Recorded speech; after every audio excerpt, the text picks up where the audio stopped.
aurreikusten dugu otsailaren 21ean ja behin betiko amaiera izango dutela obra hauek, eta bitartean enreduak eta egongo dira.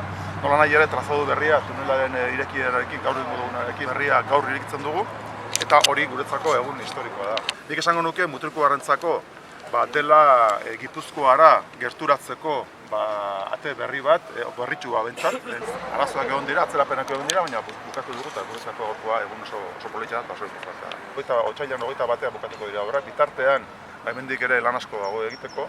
Nola nahi ere, traza nagusia, azpiegitura nagusiak gaurkoan irekitzen ditugu, baina bai da egia, Bidegorrian ikuspegitik oraindik ere lana dagoela egiteko, eta hor, adibidez hemen bertan puntu honetan, aparkaleku berezi bat egingo da.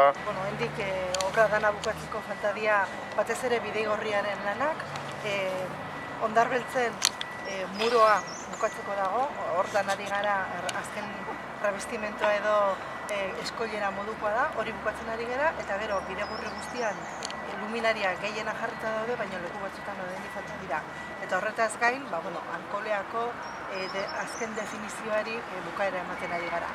Horretarako gaina hau tunelaren traza berria zabaltzea beharrezkoa zen hor lanak bukatzeko, eta horregatik dana bukatzea itxoin gabe, aurre erabaki dugu traza berria zabaldu eta obra horiek bukatzea. Beraz, baina eskaera berezia izan da beti ez, surfean jende asko ibiltzen dela, eta hemen alkoholean hor antolatuko ditugu orain, gelditzen dian egun hauetan, aparkaleko horiek ondo ordenatuta eta behar bestela. Urtebeteko obra izan da, uste dut obra komplikatua izanik, martxa honean jundala eta ondo eginda dela, ondo joan direla hito guztiak, ez?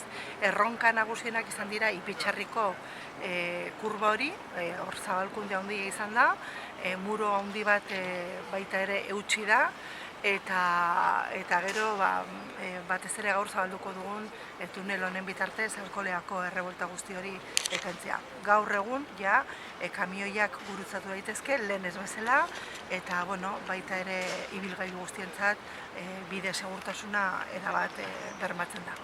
Eta nik uste dut honek ekartzen diola baita ere antzoko erakarpen bat baita ere herriari, turistikoki. Nik uste dut zoragarrizko bidea galdituko dela, eta bukatzen ari gara, eta nik uste dut honek Mutrikuarrentzako baita ere ekartzen duela ikuspegi ekonomikotik, ikuspegi sozialetik, aruna oso importantea baita ere arlo horretan.